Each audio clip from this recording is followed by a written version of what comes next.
নমস্কার বন্ধুরা, আবারও চলে এসেছি নতুন একটি রেসিপি নিয়ে। আজ আপনাদের সঙ্গে শেয়ার করব বড় মাছের রেসিপি।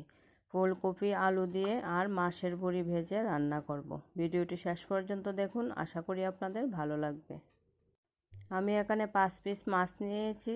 মাছগুলো রান্না করব আর সঙ্গে নিলাম কয়েকটা মাছের বড়ি।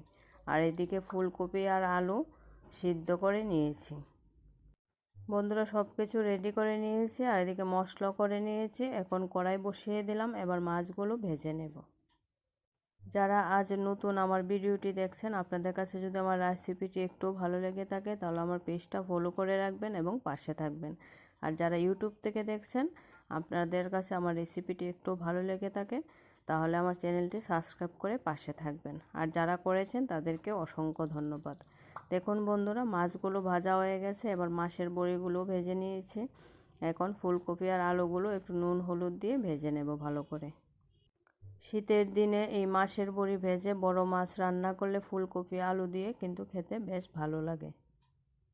দেখুন বন্ধুরা, সব কিছু ভাজাভুজি হয়ে গেছে। এবার কড়াইতে দিয়ে দিলাম পেঁয়াজ কুচি। পেঁয়াজগুলো হালকা ভাজা হতে দিয়ে দিলাম এর মধ্যে বেটে রাখা মশলা, লঙ্কা বাটা, জিরে বাটা আর পরিমাণ মতো নুন হলুদ একসঙ্গে বেটে নিয়েছি।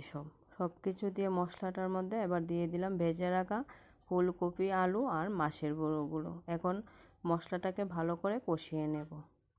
যারা এখনও আমার চ্যানেলটি সাবস্ক্রাইব করেনি, প্লিজ পাশে থাকা বেল বাটনটি প্রেস করে রাখবেন, তাহলে পরবর্তী ভিডিও নোটিফিকেশন সবার আগে পৌঁছে যাবে আপনার কাছে। যখনই কোনো নতুন ভিডিও আপলোড করব সবার আগে আপনি দেখতে পারবেন।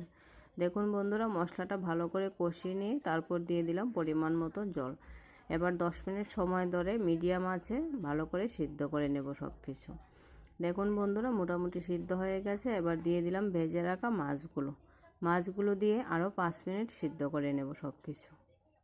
আমার এই শর্ট টাইমের ভিডিওটা সম্পূর্ণ সবাই দেখবেন, দেখে লাইক কমেন্ট করবেন। ভিডিওটি না দেখে কেউ লাইক কমেন্ট করবেন না প্লিজ, তা না হলে দুজনেরই ক্ষতি হবে, আপনারও ক্ষতি হবে, আমারও ক্ষতি হবে।